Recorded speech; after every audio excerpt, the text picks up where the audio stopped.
পুরুষের জন্য রাজনীতি কোনো বিষয় নিয়ে এখানে কথা বলবেন না।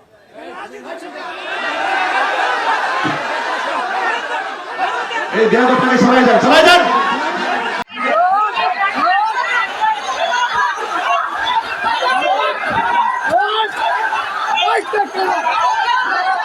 এরা সব জায়গায় এরকম করেছে, এই বাড়াবাড়ি আর চলতে দেওয়া হবে না, কথা বলতে হবে, ঠিক কিনা? এই চেহারাটা মনে রাখবেন, আপনারা মনে রাখবেন। এই যুবকেরা মনে থাকবে না চেহারাটা।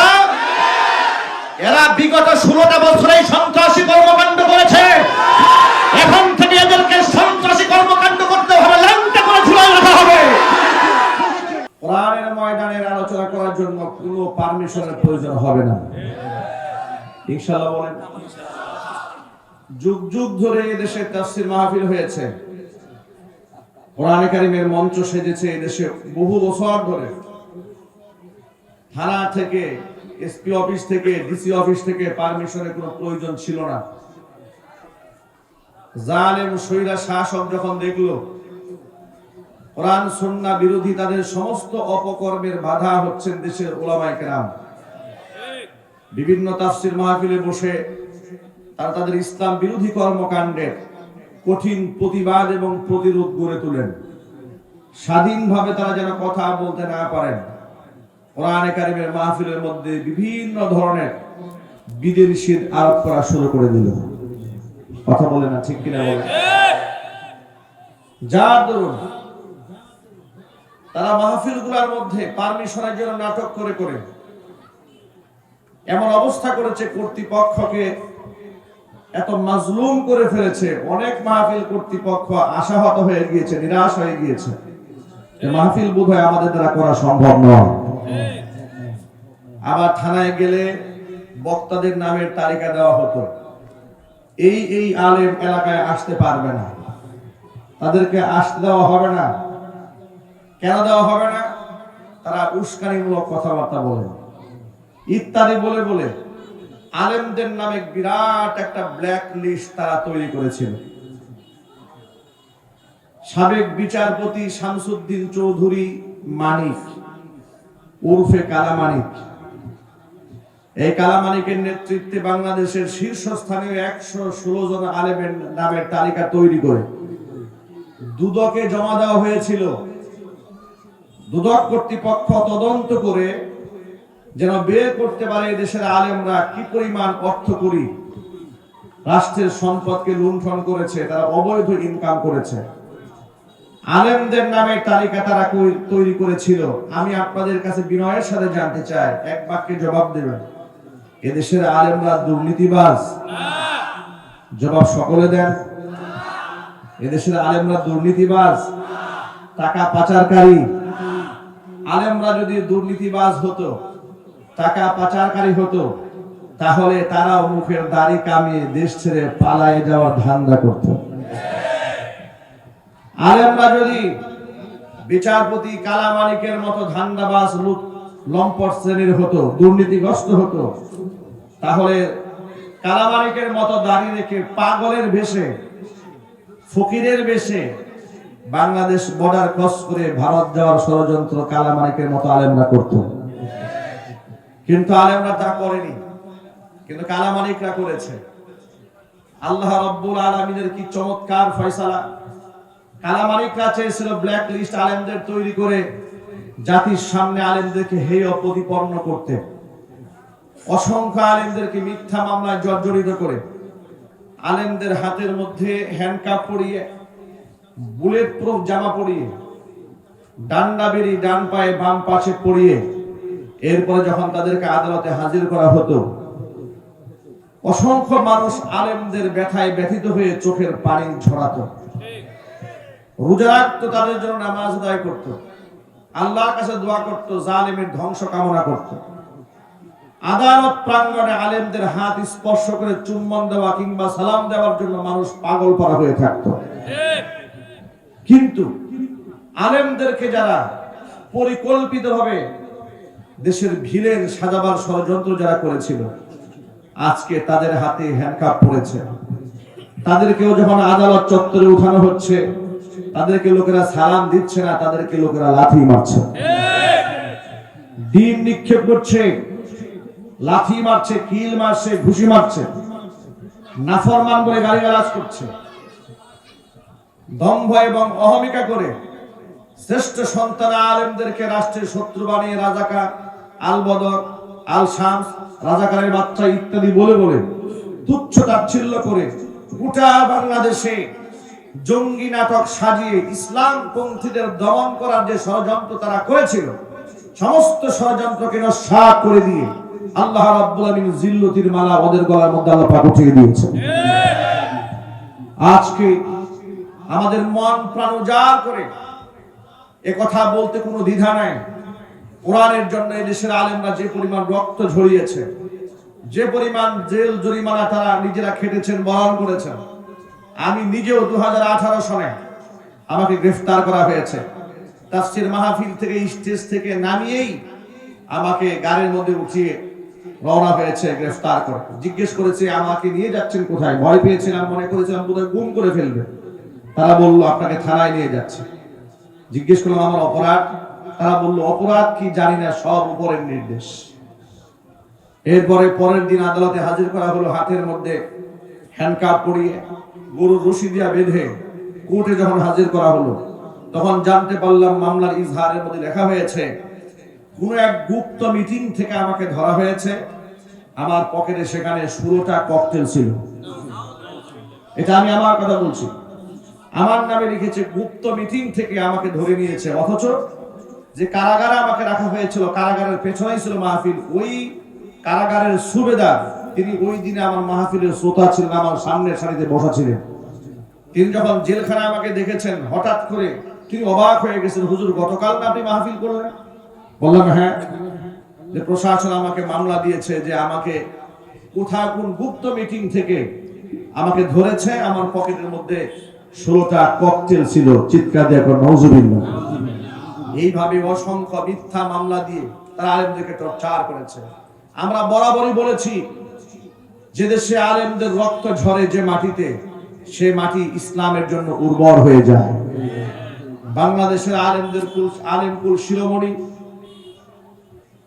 শত সহস্র লাখ কোটি মুসলমানের হৃদয়ের স্পন্দন, শহীদ মরহুম আল্লামা দেলওয়ার হোসেন সাঈদী রাহমাতুল্লাহি আলাইহি, আল্লাহ পাক জান্নাতুল ফিরদাউসের সুউচ্চ মাকাম দান করেন। 13টি বছর বিনা অপরাধে তাকে মাজলুম অবস্থায় কারারুদ্ধ করে রাখা হয়েছে। সর্বশেষ কাফের বেঈমানদেরকে খুশি করার জন্য একজন সুস্থ মানুষকে অসুস্থতার ভান করে তাকে হসপিটালে ডেকে এনে তাকে বিষ প্রয়োগ করে তাকে নির্মমভাবে শহীদ করা হয়েছে। প্রতিবাদ করার মতো ভাষা আলেমদের ছিল না, আলেমদের কণ্ঠকে টুটিকে চেপে ধরে রাখা হয়েছে। আজকে আল্লাহ পাক এই দেশকে স্বাধীন করে দিয়েছেন অসংখ্য যুবকের রক্তের বিনিময়ে, অসংখ্য মাদ্রাসা ছাত্রদের শাহাদাতের বিনিময়ে, অসংখ্য মা বোনদের রক্তের বিনিময়ে, সাধারণ মানুষের রক্তের বিনিময়ে এদের স্বাধীন হয়েছে পুনর্বার। আমাদের এই স্বাধীনতা সার্বভৌমত্ব আমরা ধরে রাখতে চাই। আমরা বলি ইনশাআল্লাহ। রাজি আছেন কারা কারা? দোহাত দেখতে চাই। আল্লাহ যেন কবুল করেন, জোরে কোন আমিন। হাত নামা। জুলুম এবং শোষণ দূর হয়েছে, নতুন করে আবার কোন জালেম ক্ষমতায় আসবে কিংবা আবার সেই জুলমের পুনরাবৃত্তি বাংলাদেশে ঘটবে, এটা আমরা দেখতে চাই না। আমরা শোষণ মুক্ত, জুলুম মুক্ত, দুর্নীতি মুক্ত, ধর্ষণ মুক্ত একটা সমাজ বিনির্মাণ করতে চাই। আর সেটা তখনই সম্ভব হবে যদি আমরা সে সমাজ কোরআন দিয়ে বিনির্মাণ করতে পারি। আমার প্রিয় ভাইরা, আল্লাহ রাব্বুল আলামিন কোরআন মাজিদের সূরা মাইদার মধ্যে যথার্থহীন ভাষায় ঘোষণা করেছেন, আল ইয়াউমা আকমালতু লাকুম দীনাকুম ওয়া আতমামতু আলাইকুম নি'মাতি ওয়া রাদিতু লাকুমুল ইসলাম দীনা। আল্লাহ পাক বলেন, আজকের এই দিনে আমি তোমাদের জন্য তোমাদের দিনকে পরিপূর্ণ করে দিলাম, আমার নিয়ামতকে তোমাদের জন্য পূর্ণ করে দিলাম। ওয়ারাদিতু লাকুমুল ইসলাম দীনা, দিন হিসেবে, ধর্ম হিসেবে আমি আল্লাহ তাআলা তোমাদের জন্য ইসলামকে মনোনীত করে নিলাম। প্রিয় ভাইরা, এক বাক্যে জবাব দিয়ে বলেন তো আল্লাহর কাছে মনোনীত ধর্মের নাম কি? কমপ্লিট ধর্মের নাম কি? কোরআন মাজিদ আল্লাহ পাক সূরা আলে ইমরানে ভিন্ন আয়াতে বলেন, ইন্নাদ-দীনা ইনদাল্লাহিল ইসলাম। আমি আল্লাহর কাছে একমাত্র গ্রহণযোগ্য ধর্মের নাম হলো ইসলাম। জোরে কোন সুবহানাল্লাহ। 90 থেকে 95 ভাগ মুসলিম অধ্যুষিত এই সোনার বাংলাদেশী আমরা বাম এবং রামদের নেতৃত্ব দেখেছি, তাদের রাজত্ব দেখেছি, এখনো পর্যন্ত কোরআনী শাসন ব্যবস্থা দেখার সুযোগ আমাদের হয় নাই। কোরআনী শাসন ব্যবস্থা চালু হোক, এটা আমরা চাই না ইনশাআল্লাহ। এটা কি মুখে মুখে চান না অন্তর দিয়ে চান? না, এটা একটা বারের জন্য হলেও কোরআনী শাসন ব্যবস্থাটা কেমন হয় একটা বারের জন্য হলেও দেখার দরকার আছে না? একটু জোরে বলেন না আপনারা। দেশ স্বাধীন হয়ে গেল, 52 বছর পার হয়ে গেল, অন্তত একটা বার এদেশের আলেম সমাজকে, এদেশের ধার্মিক ব্যক্তিদেরকে, ইসলাম পন্থীদেরকে, ডান পন্থীদেরকে একটা বার সুযোগ দেওয়া উচিত অন্তত পক্ষে দেখার জন্য কোরআনী শাসন ব্যবস্থা কেমন হয়। আমরা আশাবাদ ব্যক্ত করতে পারি ইনশাআল্লাহ দুর্নীতি 0% নেমে আসবে, বিদেশে টাকা পাচার করা বন্ধ হয়ে যাবে, মানি লন্ডারিং চলবে না, ঘুষ দুর্নীতি বন্ধ হয়ে যাবে, বেপরদা বন্ধ হয়ে যাবে, চুরি বন্ধ হয়ে যাবে। আমাদের বাংলাদেশে কি চুরি বন্ধ হয়েছে? একটু জোরে বলেন। চুরি আছে না নাই? হাজার হাজার কোটি টাকা বিদেশে পাচার হয়ে গেছে। আপনারা শিক্ষিত মহল খবর রেখেছেন, গতকালকেও পত্রিকার মধ্যে দেখেছেন এই সালাম গ্রুপ দেশ থেকে যত টাকা বিদেশে পাচার করেছে, কোন এক নমরুদের অ্যাকাউন্টে সেই টাকা ট্রান্সফার হয়ে গেছে 50%। কথা বলতে হবে, ঠিক কিনা বলেন? কোন এক নমরুদের অ্যাকাউন্টে সে টাকা ট্রান্সফার হয়ে গেছে। এভাবে রাষ্ট্রকে ফতুর করে দেওয়া হয়েছে। উন্নয়নের গীত গেয়ে রাষ্ট্রের সমস্ত সম্পদকে লুটে পুটে খেয়ে লক্ষ কোটি টাকা ঋণ এই জাতির ঘাড়ের মধ্যে চাপিয়ে দেওয়া হয়েছে। আমি আপনাদের বিনয়ের সাথে বলবো, দেখুন, ইসলাম যদি কোনো দেশে কায়েম হয়, সে দেশের জন্য আল্লাহ পাকের রহমতের দুয়ার আল্লাহ উন্মুক্ত করে দেয়।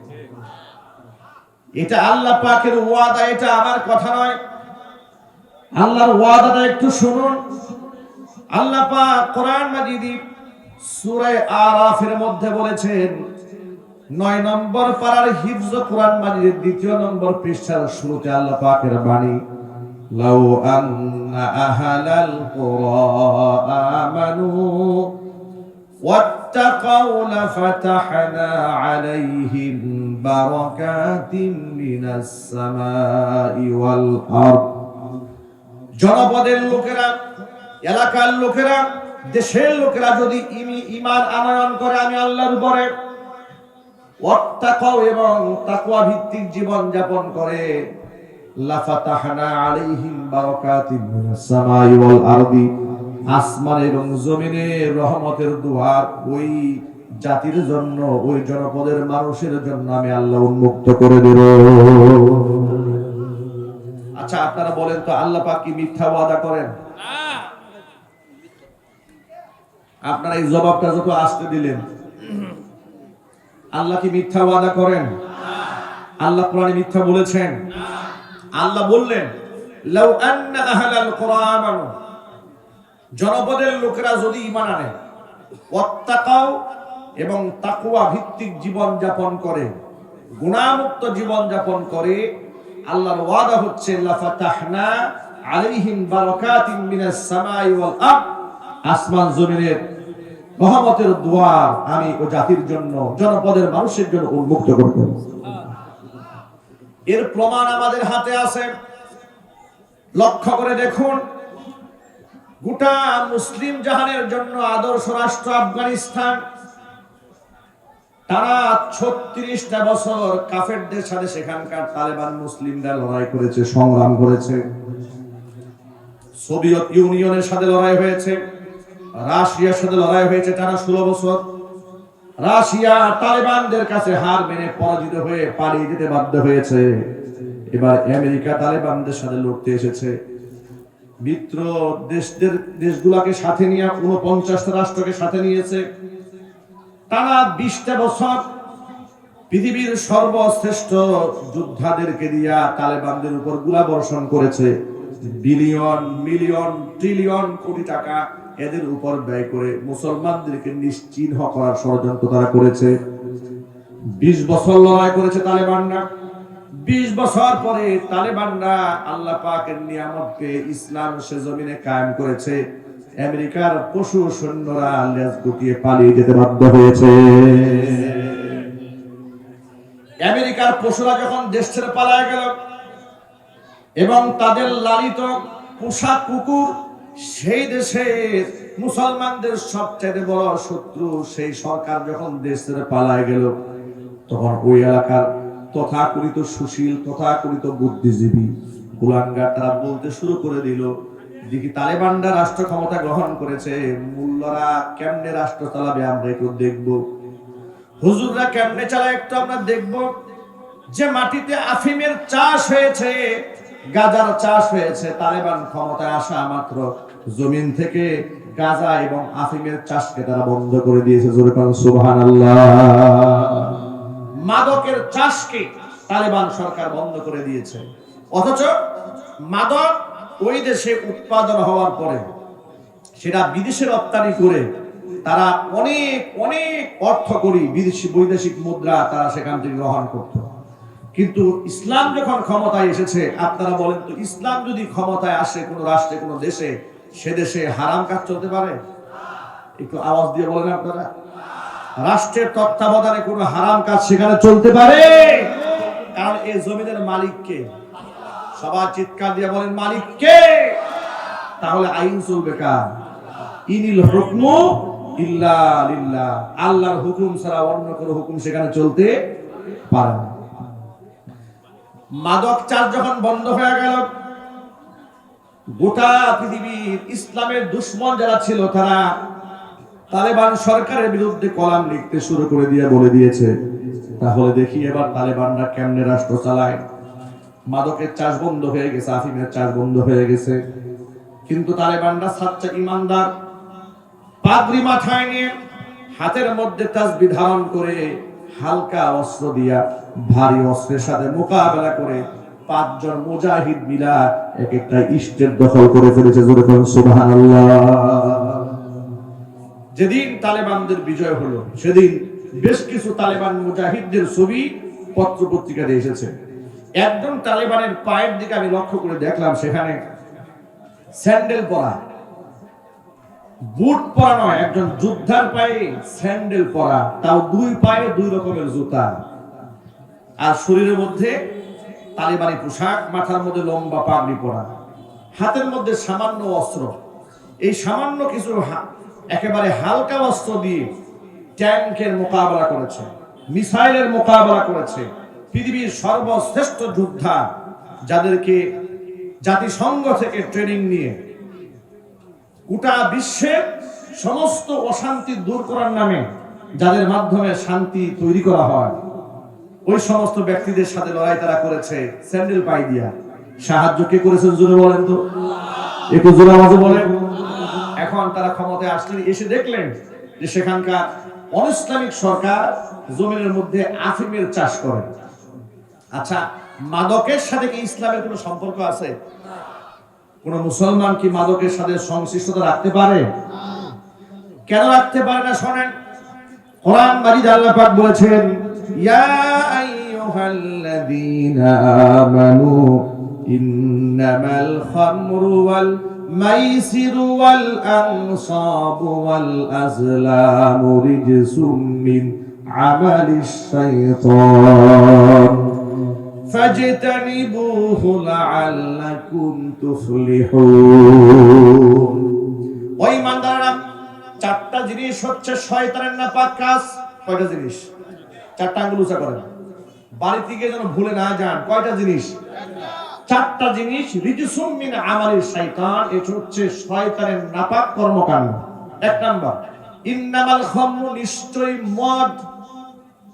1 নাম্বার কি? ওয়াল মাইসির, এবং জুয়া। 2 নাম্বার হচ্ছে জুয়া। তিন নাম্বার হচ্ছে ওয়াল আনসাব এবং মূর্তি, কি জোরে বলেন, মূর্তি। চার নাম্বার ওয়াল আজলাম, ভাগ্য নির্ধারণকারী তীর।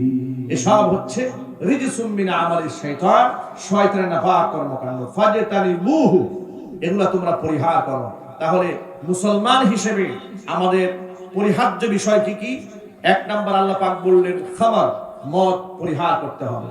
দুই নাম্বার জুয়া পরিহার করতে হবে। তিন নাম্বার মূর্তি পরিহার করতে হবে।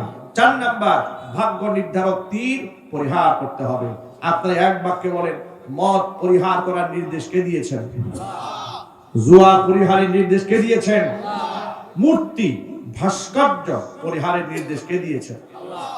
আজকে গোটা বাংলাদেশের দিকে তাকাই দেখো, এই মূর্তি নিয়ে এদেশের মধ্যে যা হলো, এই মূর্তির বিরুদ্ধে কথা বলার কারণে আমাদেরকে মসজিদ থেকে বের করে দেওয়া হয়েছে।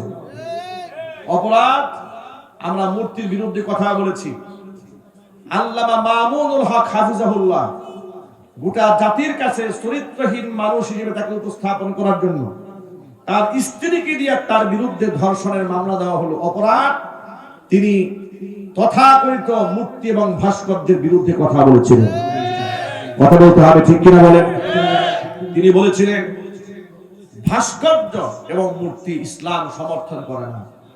নবী করিম সাল্লাল্লাহু আলাইহি ওয়াসাল্লাম নিজে বলেছেন বুইসতু লিকাসরিল আসনাম, পৃথিবীতে আমাকে পাঠানোই হয়েছে মূর্তি ভেঙে গুড়ায় দেওয়ার জন্য। চিল্লায় এখন আল্লাহু আকবার।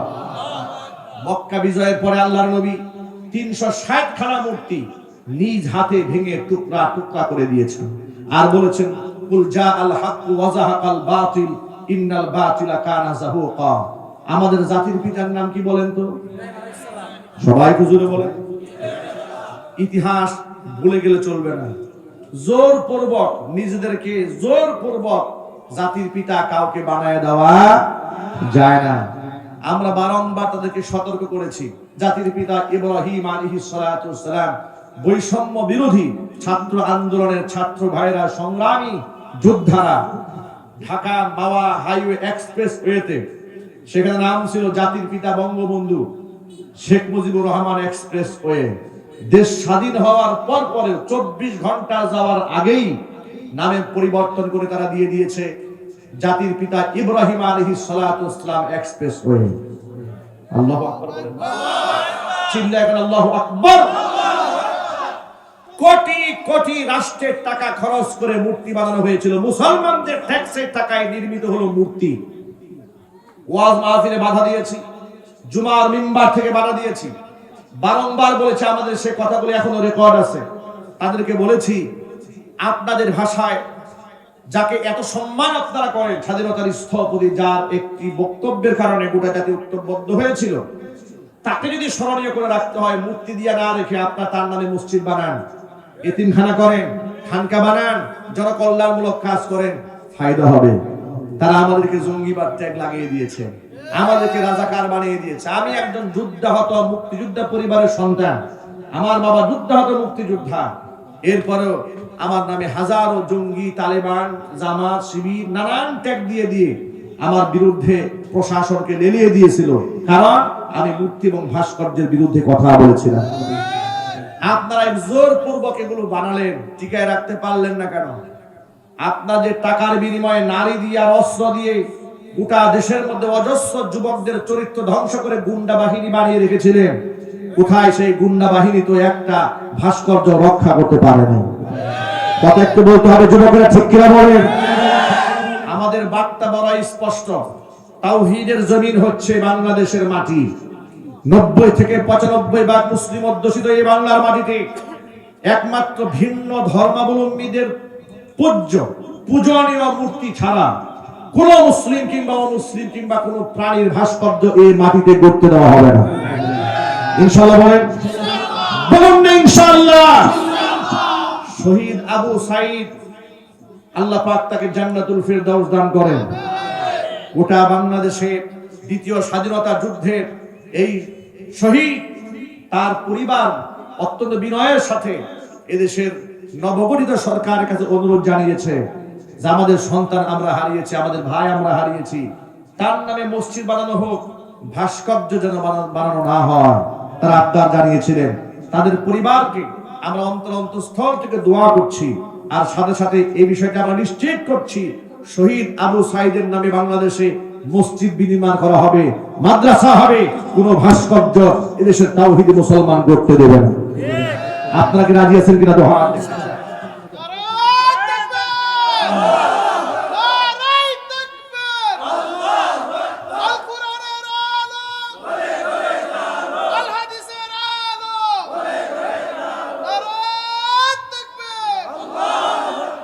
সুতরাং ভাস্কর্যের সাথে মুসলমানের কোনো সম্পর্ক নাই।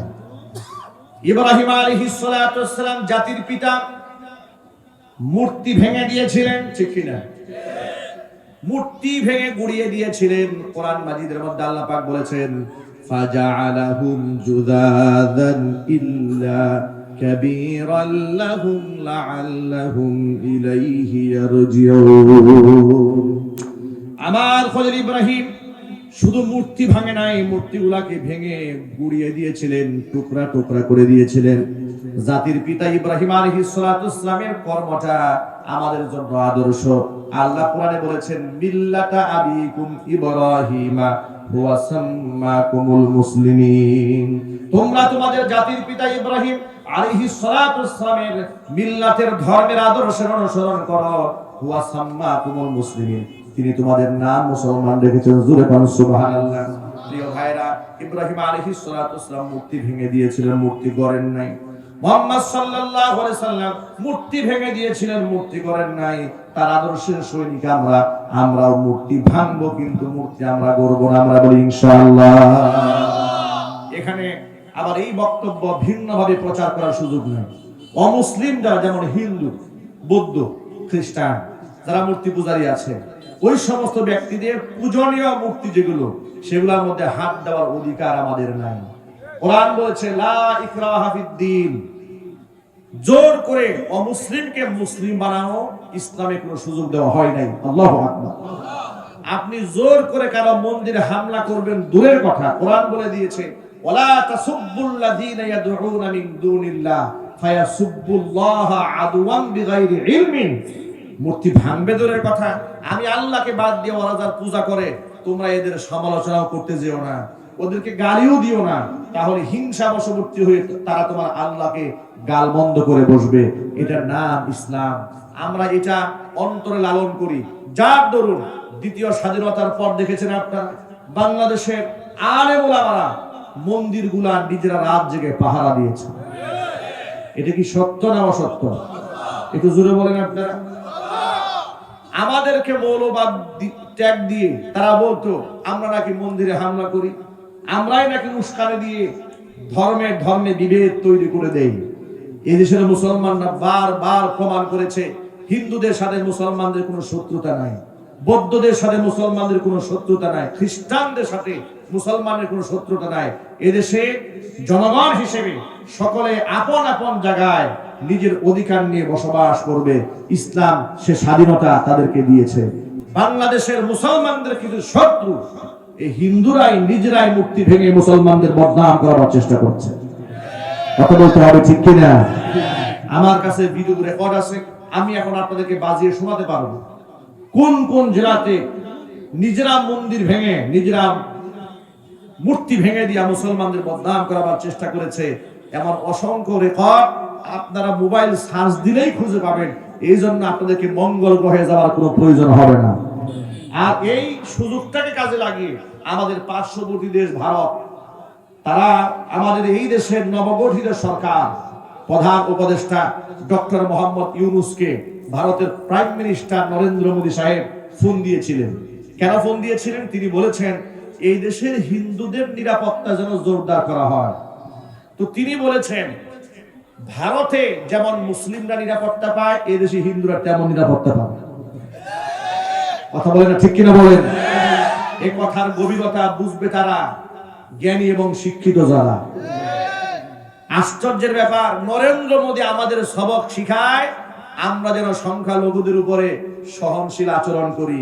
নরেন্দ্র মোদীকে স্মরণ করিয়ে দিতে চায়, আমাদেরকে নসিহত করার আগে আয়নায় নিজের চেহারা একটুখানি দেখুন। আপনার দেশে 500 বছর আগের পুরাতন বাবরি মসজিদ ভেঙে দিয়ে আপনারা মন্দির নির্মাণ করেছেন। এমন হিংসাত্মক জঘন্য আচরণ আপনারা তৈরি করেছেন। আমরা মন্দির পাহারা দিয়েছি, আপনারা মসজিদ ভেঙে দিয়েছেন। এর দ্বারা প্রমাণ হয় এই সংখ্যালঘু মানুষদের উপর নির্যাতন যদি করে থাকে সেটা আপনি করেছেন। কথা বলে ঠিক কিনা? আজকে তারা আমাদেরকে সবক শেখায়, ওরা আমাদেরকে নসিহত হয় না। ওদের নসিহতের মধ্যে আমরা থুতু নিক্ষেপ করি। আমাদের নসিহত করার কোনো প্রয়োজন নাই।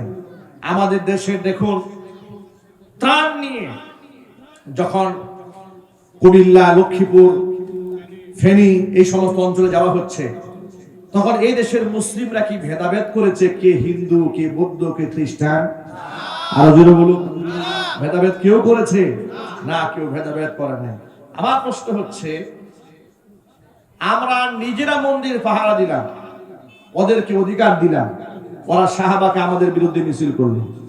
কিন্তু এখন প্রশ্ন হচ্ছে, ভারত যে যাদেরকে তারা আপন মনে করে ভারত সরকারের কাছে কাটা তারের বেড়া ভেদ করে সাহায্য চাইতে গেল, এদের কাছে প্রশ্ন হলো, সেই ভারত যে কৃত্রিম বন্যা সৃষ্টি করে এতগুলো বাঁধ খুলে দিয়ে বাংলাদেশের লক্ষ লক্ষ মানুষকে বিপদগ্রস্ত করলো, তখন সে দেখে নাই কে হিন্দু, কে বৌদ্ধ, কে খ্রিস্টান, কোথায় মন্দির ভেঙেছে, কোথায় মূর্তি ভেঙেছে।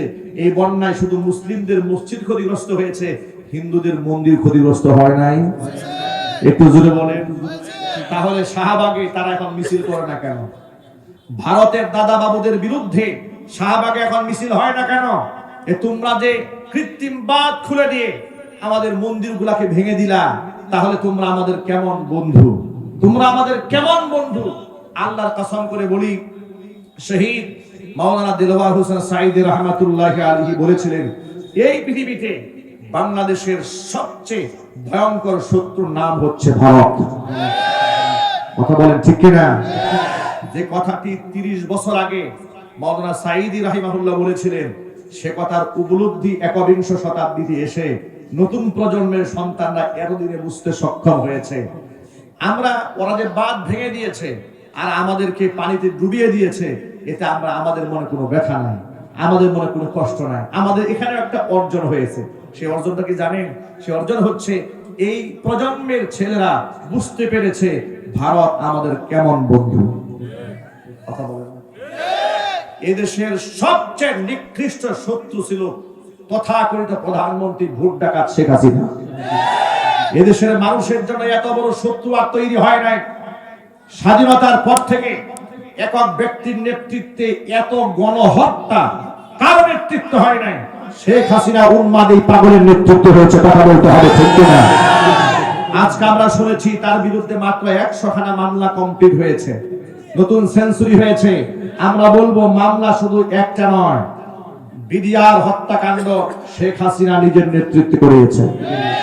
সেনাবাহিনীর মেধাবী অফিসারদেরকে তার নেতৃত্বে খুন করা হয়েছে। 2013 সালে 5 মে শাপলা চত্বরে অসংখ্য আল্লাহর ওলি তাহাজ্জুদ গুজার বান্দাদেরকে বুলেট দিয়া বুক ঝাঁঝরা করে দিয়া যাত্রাবাড়ির ডাস্টবিনের মধ্যে সেই সমস্ত লাশগুলোকে তারা ফেলে রেখে দিয়েছিল। ইতিহাস আমরা ভুলে যাই না। বৈষম্য বিরোধী ছাত্র আন্দোলনে ইন্টারনেট তারা বন্ধ করে দিয়েছিল, যাতে করে ওদের অপকর্ম এ জাতি দেখতে না পায়। কিন্তু জাতির সন্তানরা গোপনে তা রেকর্ড করে রেখেছে, ধারণ করে রেখেছে। আজকে একটা ভিডিও অনলাইনে সোশ্যাল মিডিয়াতে ভাইরাল হয়েছে, আপনারা দেখেছেন। ছাত্রদের গণহারে হত্যা করে লাশগুলাকে ভ্যানের মধ্যে তারা ঢিলায় ঢিলায় উঠাচ্ছে। এই দৃশ্য আসমানের নিচে জমিনের উপরে জন্মের পর থেকে আমরা দেখি নাই। নমরুদ এবং ফেরাউনের নৃশংসতার কথা আমরা শুনেছি। আল্লাহর কসম, হাসিনার নৃশংসতা নমরুদ এবং ফেরাউনের নৃশংসতাকে হার মানিয়েছে। সুতরাং ভারত যে আমাদের শত্রু, তার সবচেয়ে বড় প্রমাণ এই দেশের শত্রুকে তারা বুকের মধ্যে আশ্রয় দিয়েছে। ভারতকে বলবো, ধারাই বানাই বাদ দিয়া যত দ্রুত সম্ভব এই স্বৈরাচারী খুনিকে কান ধরে বের করে দিয়ে মুসলমানদের দেশে ফিরাই দেওয়া হোক, তাকে বিচারের আওতায় আনতে হবে। কথা বলতে হবে মুসলমান ঠিক কিনা?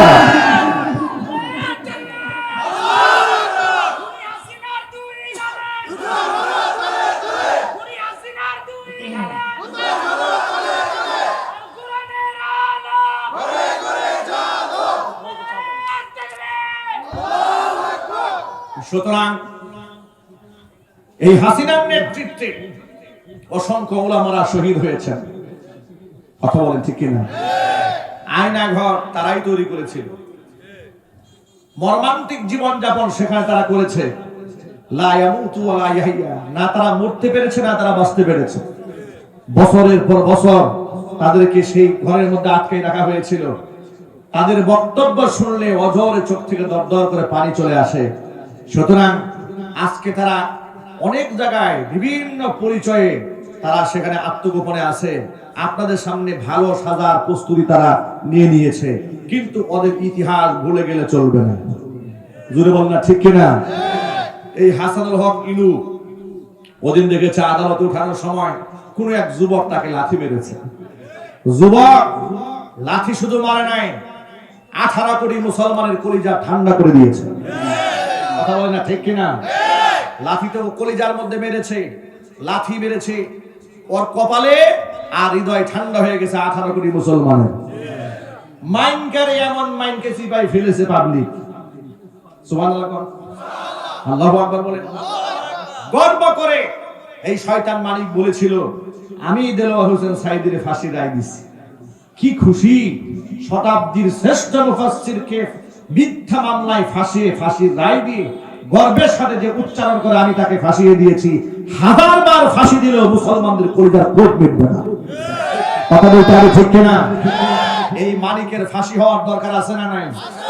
এই ইনুর ফাঁসি হওয়ার দরকার আছে না নাই? হাসিনার ফাঁসি হওয়ার দরকার আছে না নাই? রাশেদ খান মেননের ফাঁসি হওয়ার দরকার আছে না নাই? আইনমন্ত্রী আনিসুল হকের ফাঁসি হওয়ার দরকার আছে না নাই? আইনমন্ত্রী আনিসুল হক কদিন আগে রিমান্ডে মার খেয়ে বলেছে, ভাই আমাকে আর মাইরেন না, আমি সব হাসা কথা কই দিই, আমার কোনো দোষ নাই, যা করেছে ওই ডাইনি সব করেছে। পলক মার খাওয়ার পরে পলক বলে, ওই পলকে ইন্টারনেট বন্ধ করেছে। কথা বলতে হবে তো। পলকে ইন্টারনেট বন্ধ করে দিয়েছে। পলক বলে আমার কোনো দোষ নাই, আমি আগেই তারা বলছিলাম যে গদি আপনি ছাড়েন। এ কথা বলে আমি দৌড়ানি খাইছি, এ কথা বলে কাদের সাহেব আমাকে মারতে এসছে, ইত্যাদি কথা বলে পার পাওয়া যাবে না। এ জাতির শহীদদের রক্তের সাথে গাদ্দারি করা হবে যদি এদেরকে বিচারের আওতায় আনা না হয়। আর যদি এদেরকে ফাঁসির মঞ্চে মঞ্চায়িত করা না হয়, তাহলে দেশের মানুষ আবার বিক্ষুব্ধ হয়ে উঠবে। সুতরাং কে সেফ হাউসে আছে, কে অন্দর মহলে গা ঢাকা দিয়ে আছে, এই সমস্ত নাটক আমরা দেখতে চাই না। আমাদের দেশের সার্বিক পরিস্থিতি ভালো নয় বলে আমরা সবর করছি, ধৈর্য ধারণ করছি। বানভাসী মানুষের জন্য আমাদের অন্তর কাঁদে বিধায় আমরা সেই ব্যাপারে কোনো পদক্ষেপ নিচ্ছি না। খালি কোনো মতে আমাদের দেশের এই সাময়িক দুর্যোগ কাটিয়ে উঠতে না উঠতেই গোটা জাতিকে ঐক্যবদ্ধ হয়ে যেতে হবে খুনিদের বিচারের আওতায় আনার জন্য। আপনারা তো প্রস্তুত আছেন ইনশাআল্লাহ? কারা কারা রাজি আছেন? এবার দু হাত দেখতে চাই, কারা কারা রাজি আছেন?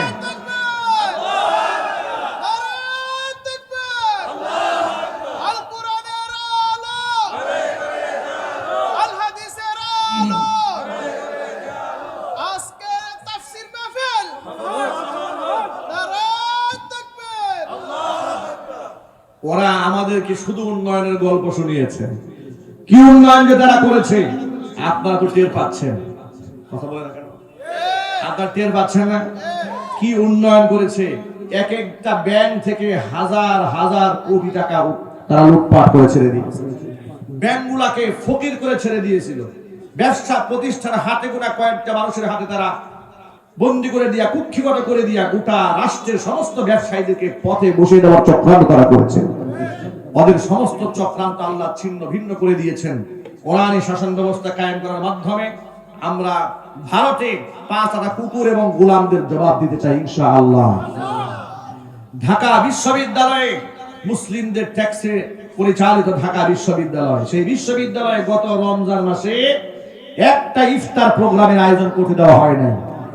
শুধু কি তাই, বাচ্চারা একটু কোরআন তেলাওয়াত করেছিল, ঢাকা বিশ্ববিদ্যালয়ে আয়োজন করেছিল কোরআন তেলাওয়াতের।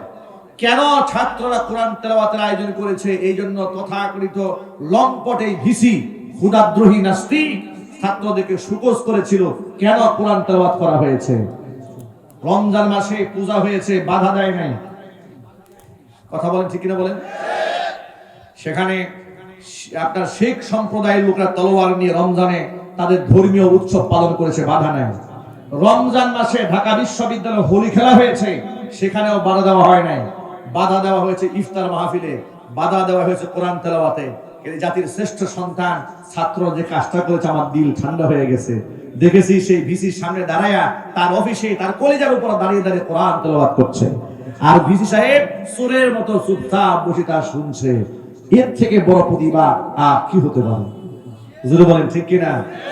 ছাত্র সমাজকে বলবো, তোমাদের ভয়ের কোনো কারণ নাই, তোমরা এগিয়ে যাওয়ার, তোমরা একা নও। গোটা বাংলাদেশের তাওহীদি সর্বশ্রেণীর মুসলমান তোমাদের সাথে আছে। এদেশের সমস্ত দুর্নীতি আমরা বন্ধ করে ছাড়বো, আমরা বলি ইনশাআল্লাহ। মূল কথায় ফিরে আসি প্রিয় ভাইয়েরা আমার। যে কথা বলতে চেয়েছিলাম, ইসলাম যদি কোন দেশের মুসলমানরা মানতে শুরু করে, আসমান থেকে আল্লাহ পাক রহমতের ফয়সালা করে। তার জ্বলন্ত প্রমাণ হচ্ছে আফগানিস্তান। ইমারত ইসলাম সেখানে প্রতিষ্ঠিত হওয়ার পরে ৩৬ বছর যে মাটিতে সংগ্রাম হয়েছে, লড়াই হয়েছে, যুদ্ধ হয়েছে, মানুষ তো বলতে শুরু করে দিয়েছিল তারা রাষ্ট্র চালাতে পারবে না। সেখানে ডলারের মূল্য ১৩৬ দিরহামে উপনীত হয়ে গিয়েছিল বাতিল শয়তানের আমলে। তালেবান সরকার ক্ষমতা আসার ২ বছর যেতে না যেতেই ডলারের মূল্য তারা ৫১ টাকায় নামিয়ে আনতে বাধ্য হয়েছে। যেরকম সুবহানাল্লাহ। রহমত কে দান করেছেন?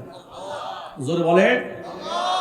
আফিমের চাষ, মাদকের চাষ যখন বন্ধ হয়ে গেল, তখন বামপন্থী সুশীলরা বলতে শুরু করে দিয়েছিল ওই দেশের অর্থনীতি ধসে পড়বে, কারণ মাদকের চাষ বন্ধ হয়ে গেছে। অথচ তালেবান সরকার যে মাটিতে আফিমের চাষ হয়েছে, সেখানে তারা আফিমের চাষ বন্ধ করে দিয়া আনারের চাষ শুরু করে দিল। এত বেশি আনার সেখানে হয়েছে। এই যে আমরা আনার যে খাই, আপনাদের এলাকায় আনারকে কি বলে? ডালিম। ডালিম বলে। এই ডালিম আর ওই ডালিম এক ডালিম নয়। ওদের দেশের মাটিতে যে ডালিম তৈরি হলো, যে উৎপাদিত হলো, সে ডালিমের দানাগুলো খুব বড় বড়, অনেক বড়, অনেক বেশি রসালো, অনেক বেশি সুস্বাদু। এই ডালিম এত বেশি উৎপন্ন আল্লাহ পাক জমিনকে করে দিলেন। এখন এই ডালিমের তারা জুস বানালেন, নাম দিয়ে দিল সাফা কোলা। নাম দিল কি? সাফা কোলা। এই সাফা কোলা বানাবার পরে সর্বপ্রথম আমেরিকার গবেষকরা দেখলো যে তারা তালেবানরা এমন এক জুস বানিয়েছে, গোটা পৃথিবীতে এর থেকে সুস্বাদু আর উপকারী জুস কেউ বানাতে পারে না। প্রথম চালানে লক্ষ লক্ষ লিটার প্রথমে ওরাই খরিদ করে নিয়ে গেল। এরপরে মধ্যপ্রাচ্যের বিরাট বাজার, কোকা কোলার পরিবর্তে সাফা কোলার বাজার আফগানিস্তান দখল করে ফেলল। সুবহানাল্লাহ বলবেন না? এরপরে 2 বছরের মাথায় তার রেসিং কার আবিষ্কার করেছে, সুপার কার আবিষ্কার করে গোটা বিশ্বকে তাক লাগিয়ে দিয়েছে। আমাদের পার্শ্ববর্তী দেশ ভারত, যারা মোটর সাইকেল আবিষ্কার করে আমাদেরকে তাক লাগায়, বাজাজ তারা বানিয়েছে, হিরো বানিয়েছে, আরো নানান কোম্পানি বানিয়েছে। এর থেকেও উন্নত মানের রেসিং বাইক তারা আবিষ্কার করে ফেলেছে। চিল্লায় আল্লাহু আকবার। এভাবে তালেবান সরকার একদিক থেকে অটোমোবাইল কোম্পানিগুলোর দিক থেকে অনেক দূরে গিয়ে নিয়ে গেল। আন্তর্জাতিক বাজারে গাড়িকে বাজারজাত করার জন্য অর্থায়ন করলো কাতার। কাতার রাষ্ট্রটি তালেবানদের তার সাথে তারা অর্থ এখানে ইনভেস্ট করলো, বিরাট অঙ্কের টাকা দিয়ে তারা গাড়ি বানাবার শুরু করে দিল। একের পর এক অর্থনীতির চাকা ঘুরতে ঘুরতে অবস্থা এমন হলো যে মাটিতে আফিমের চাষ হয়েছে, সেই চাষ যখন তালেবানরা বন্ধ করেছে, জমিন খুঁড়ে তারা সেখানে পান্নার খনি আবিষ্কার করলো। সুবহানাল্লাহ বলবেন না? হীরার চাইতেও দামি এই পান্না জমিন ফাটাইয়া আবিষ্কার করে ফেললো তালিবান সরকার। জমিন থেকে তেল উৎপন্ন করা শুরু করে, উৎপাদন করা শুরু করে দিল। জমিন থেকে তেলের খনি আবিষ্কার হলো। আমি এই কথাগুলো আপনাদেরকে বলার উদ্দেশ্য একটাই, সেখানে ইসলামী শরীয়ত কায়েম হওয়ার পরে, ইসলামী শরিয়া কায়েম হওয়ার পরে আল্লাহ পাক তাদেরকে রিজকে বরকত দান করেছেন, ব্যবসায় বরকত দান করেছেন, পবিত্রতা আল্লাহ পাক এনে দিয়েছেন, ধর্ষণ বন্ধ হয়েছে, খুন বন্ধ হয়েছে। মূল্যস্ফীতি যেখানে একেবারে নিচে নেমে গিয়েছিল, অবস্থা কোথায় গিয়ে দাঁড়ালো? ডলার যেখানে ছিল ১৩৬ টাকা, সেখানে নামায় আসলো ৫১ টাকায়। আমাদের দেশে ডলার কিছুদিন আগেও ছিল ৮০ টাকা, ৮৫ টাকা, ঠিক কিনা? আর বর্তমানে কত? ১২০ থেকে ২৫ টাকায় চলে গেছে। ইনশাআল্লাহ এদেশের সরকার প্রধান যদি দুর্নীতি বন্ধ করতে পারে, ডলার আমরা এদেশে ১০০-র নিচে আবার নিয়ে আসতে পারবো ইনশাআল্লাহ। বলেন ইনশাআল্লাহ। সেটা তখন হবে যদি অফিসাররা ঘুষ খাওয়া বন্ধ করে দেয়। কথা বলেন। বিদেশে টাকা পাচার হওয়া যদি বন্ধ হয়ে যায়, সৎ নেতৃত্ব যদি আসে, তাহলে এই রেজাল্ট আমরা পাবো ইনশাআল্লাহ। আপনাদেরকে একটা সুখবর দিয়ে দেই, আগামী নেতৃত্বে এদেশ যারা পরিচালনা করবে, অনেক আলেমরা প্রস্তুত হচ্ছে জাতীয় সংসদে এমপি হয়ে গোটা জাতির কল্যাণে কাজ করার জন্য। আমি আপনাদেরকে আহ্বান জানাই, কে কোন দল করেন, কে কোন মত করেন আমি দেখতে চাই না। আমি শুধু এ কথা বলবো, আগামী নেতৃত্ব ইসলামী নেতৃত্ব হতে হবে। আগামী নেতৃত্ব আলেমদের নেতৃত্ব হতে হবে, পরহেজগার ব্যক্তিদের হতে হবে। এমন যেন না হয় এক চান্দাবাজ গেছে আরেক চান্দাবাজ আসছে, এক গুন্ডা গেছে আরেক গুন্ডা আসছে। এই চিত্র কি দেখার জন্য দেশ স্বাধীন করেছি? চিৎকার দিয়ে বলেন। আমরা এই দেশকে রক্ত দিয়ে স্বাধীন করেছি ইনসাফ প্রতিষ্ঠার জন্য, আর কোরআন ছাড়া ইনসাফ প্রতিষ্ঠা করা সম্ভব নয়। এই কথা বিশ্বাস করেন? এই কথা বিশ্বাস করেন? সুতরাং আগামী নেতৃত্ব আলেমদের হাতে আসুক, দিনদার শ্রেণীর মানুষের হাতে আসুক, নামাজি ব্যক্তিদের হাতে আসুক। যদি চান তাহলে আগামী প্রজন্মকে প্রস্তুত করতে হবে কোরআনের জন্য ইনশাআল্লাহ। যদি বলেন না ইনশাআল্লাহ। আমার প্রিয় ভাইরা, মূল কথায় ফিরে আসি। আল্লাহ রাব্বুল আলামিন বলে দিয়েছেন চারটা জিনিস তোমরা পরিহার করবে। একটা হচ্ছে মদ, 2 নাম্বার হচ্ছে জুয়া, 3 নাম্বার হচ্ছে মূর্তিগুলো পরিহার করবে, 4 নাম্বার হচ্ছে ভাগ্য নির্ধারণকারী তীর। আপনারা হয়তো মনে মনে ভাবছেন ভাগ্য নির্ধারণকারী তীর বিষয়টা বুঝলাম না। এই যে আমাদের দেশে এগুলো এখন আলহামদুলিল্লাহ অনেকটা কমে গেছে। গণকের কাছে গিয়ে ভাগ্য দেখে, আছে না না? কিংবা তৎকালীন যুগে নিয়ম ছিল, ধনুকের মাথার মধ্যে নানা কিছু লিখে রাখতো, শুভ লক্ষণ কুলক্ষণ। তীর একটা বের করার পরে যদি লেখা থাকতো শুভ লক্ষণ, আলামত দিয়ে দিত, তারা মনে করতো আজকে যাত্রাটা ভালো হবে। আর কুলক্ষণ লেখা থাকলে বলতো আজকে যাত্রাটা খারাপ হবে। মানে এর উপর নির্ভর করতো মানুষের ভালো মন্দ হওয়া। যেটা আমাদের দেশে অনেকেই না বুঝে ঘর থেকে বের হওয়ার সময় চৌকাটে একটু হোঁচট খেয়েছে, বলে না একটু বসে যাই, যাত্রা পথে বাধা আসছে। আছে না নাই? এমনকি ঘর থেকে বের হয়ে গেছে, পিছন দিক থেকে বউ ডাক দিয়েছে, ও শুনছো নাকি, একটা কথা বলতে ভুলে গেছে। রাগ করে বলে, আরে কথাই যেহেতু বলবা, পিছন থেকে ডাক দিলা কেন? যাত্রা পথে বাধা দিয়ে দিছো, যাত্রাটা ভালো হবে না। চিৎকার দেখো নাউজুবিল্লাহ। এগুলা হচ্ছে কুফরি। এগুলা কি কুফরি? ভালো মন্দের মালিককে বলেন তো আপনারা, আরো জোরে বলতে হবে। সুতরাং এগুলা পরিহার করতে হবে। আল্লাহ পাক বলেন এগুলা যদি পরিহার করতে পারো লাআল্লাকুম তুফলিহুন, তাহলে তোমরা সফল কাম হতে পারবে।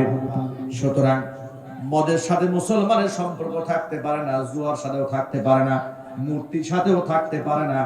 আর তথাকথিত ভাগ্য নির্ধারণকারী তীর ধনুকের সাথে মুসলমানদের কোনো সম্পর্ক থাকতে পারে না।